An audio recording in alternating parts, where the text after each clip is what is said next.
And I call the member for Menzies. Thank you. Thank you, Speaker. To the children up watching the gallery, this year there will be a debate in this country about amending our Constitution. And our Constitution is a document that not only defines the boundaries of our democracy, but must be one that serves you and your children and your grandchildren. So the decisions that we make this year must be ones that we are proud of and ones that serve our democracy. The Prime Minister has said that when we wake up the day after the referendum, we must feel proud, and he's a known advocate for change and for the voice. But I think there's a more important question that we should ask ourselves the day after the referendum. That is, that as a nation we respect that the public got it right. Because that's what happens in a democracy. Whether it's yes or whether it's no, if the public were fully informed and were treated with respect, that whatever their decision is, that is the right one. And that is what we should always do in a democracy. And that is why the machinery provisions that we're discussing here are so important. The Prime Minister and the government do have a mandate to put a question to the Australian people. But it's a mandate for a question, not an answer. The answer lies with the people. Anthony Albanese is our Prime Minister, and that mandate is one that we respect.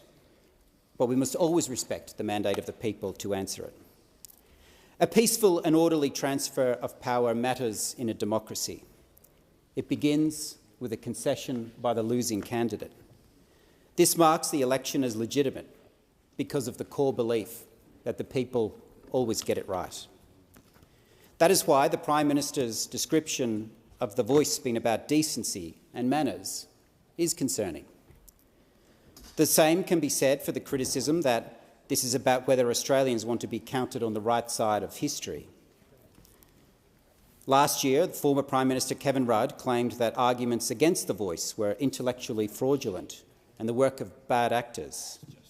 Such ad hominem is anti-democratic and should be discouraged as we continue this debate. What if, Deputy Speaker, the referendum fails to achieve enough support by enough people or enough states? By defining support to the question as one of decency and manners, what does that mean for the legitimacy of the vote? Will that majority be bad-mannered and lack decency? Is that how we will reflect upon the Australian people the day after they vote? Will the Prime Minister condemn the majority then for being on the wrong side of history? Even worse, some have sought to put our national reputation on the line by labelling the opposing view as xenophobic. Again, this form of advocacy is toxic and should be resisted by all. We know that our Constitution lacks the soaring rhetoric of other foundational national documents. We're not a democracy that's founded in civil war and blood. We are a democracy founded in careful thought and consideration of other democracies and what would serve best for here. Our Constitution will never provide the inspiration for a musical like Hamilton, but ours delivers something far more consequential and far more beautiful.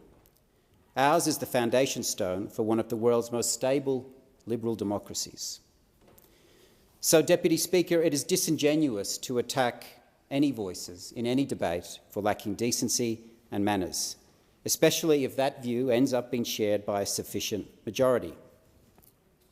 Those who are advocates for their cause are understandably passionate, but fear of losing the referendum is rational, but fear of the people hearing the opposing argument is inexcusable. And again, that is why what is being discussed in this machinery provision is so important.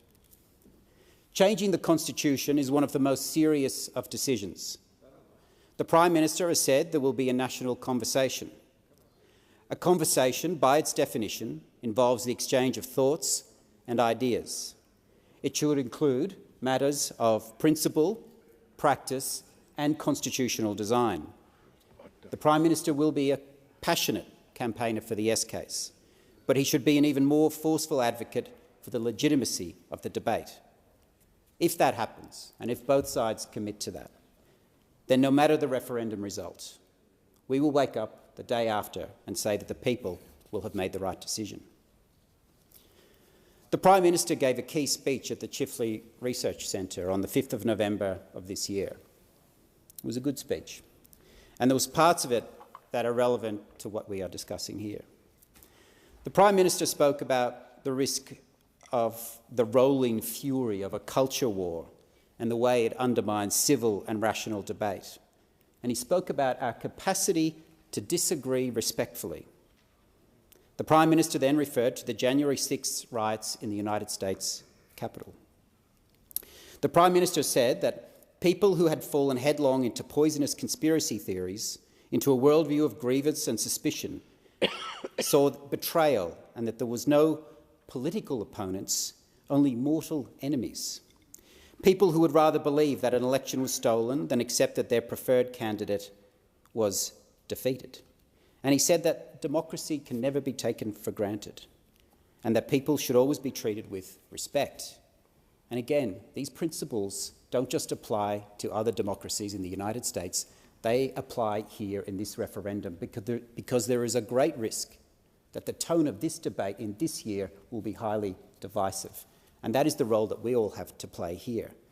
And it starts with understanding and respecting that people can have legitimate differences about what our constitution should look like. The Prime Minister said in that speech that governments need to be prepared to put their faith in the judgment of the Australian people. He said that drumming up outrage and trying to start a culture war is counterproductive.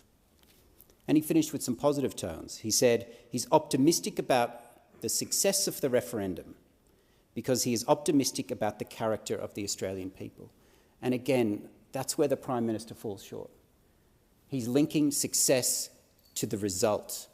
The success of this referendum should be that it is an informed and considered and respectful debate. That is what we should respect.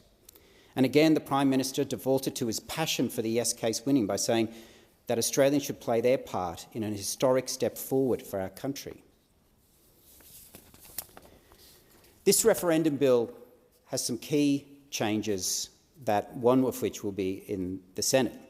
The three parts are that the coalition is committed to is restoring the pamphlet to outline the yes and no case. Secondly, establish an official yes and no campaign for organisations. And thirdly, appropriately fund those official organisations. Now, we've heard commitments that the first of those three, restoring the pamphlet, will be made by an amendment in the Senate.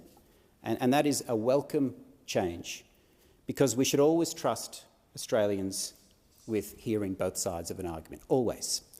And we hear in the news and through this place and in many others the risk of compromise in digital information. We cannot just say, well, it's 2023, there's no need to send a bit of paper to Australians because we can send them a social media link or an email or something else, or they can go to the website. That's not good enough. And for those of us in this place, we communicate with our electorates using all means. We use social media, digital emails, but we also put things in people's letterboxes. And if that wasn't effective, we wouldn't do it. And we do it at great expense to the taxpayer because we know that it works and we know that it's important. And particularly for electorates that have high migrant communities where English isn't their first language, that's even more important, that we spell things out clearly in their letterboxes. I think that's always an important part of communicating, and it will be for this referendum. So we welcome the commitment to have a pamphlet. That is so important. But there's no commitment for the other two parts that we're worried about, that being an official yes and no campaign organisation and appropriately funding these. Because this bill will determine the settings for how the referendum on this voice is to be conducted. And it should be a constructive one that reinforces the principles that the Prime Minister outlined in his Chifley speech. Because risks of division in our democracy is real. It's not something that just happens in Washington or in other countries. It can happen here, and we all need to lean in and make sure that that doesn't happen. And it starts by having a respectful debate. So we call on the Prime Minister and the government to make sure that they commit to properly funding both sides of a campaign, because this will increase trust and integrity in the process. I was a barrister before this, and people would often say to me, what is the measure of a fair court or a fair judge? And it's a simple answer, that the loser feels like they were given a fair hearing. The loser feels like they were given a fair hearing. So whatever the result of this referendum, the passionate advocates for either case will wake up saying, you know what, we put our case fairly, it was heard, and the result was made, and we respect it. That's what we should all be saying the day after the referendum, not accusing this country of being xenophobic or racist because Yes didn't get up. Or if it's flipped, if Yes does get up, that we respect that decision too. That is our duty. But again, it starts with making sure we get the process right. So the proper conduct of the referendum is an obligation on the government and therefore on the parliament. The Electoral Commission has given evidence to parliamentary committees that the donation and disclosure regime, it remains one of the most complex parts of the Electoral Act. Again, the people in this place are probably more knowledgeable about that part of the Electoral Act than most other Australians, and it's complex. It just is. So if we can help reduce any potential corruption in that process, that would be a good thing.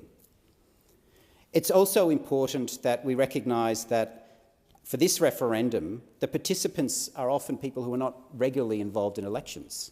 Again, for us and for those in political parties or those of us who have our own community movements, we've become quite seasoned at being involved in elections. We have structures and procedures and knowledge and people we can draw on. People will be coming out to get involved in this, and we encourage that. But again, they need help so that they make sure that they comply with all of our laws and regulations. So I come back to the Prime Minister's speech at the Chifley Centre. It was a good one. And I ask that when he says, what shall we feel like the day after the referendum, that he reflects upon his answer to that. It can't just be about his commitment to the Yes case. It has to be that our democracy is a stronger one the day after, no matter the result. And that starts with improving this bill because it's not quite there. Thank you, Deputy Speaker.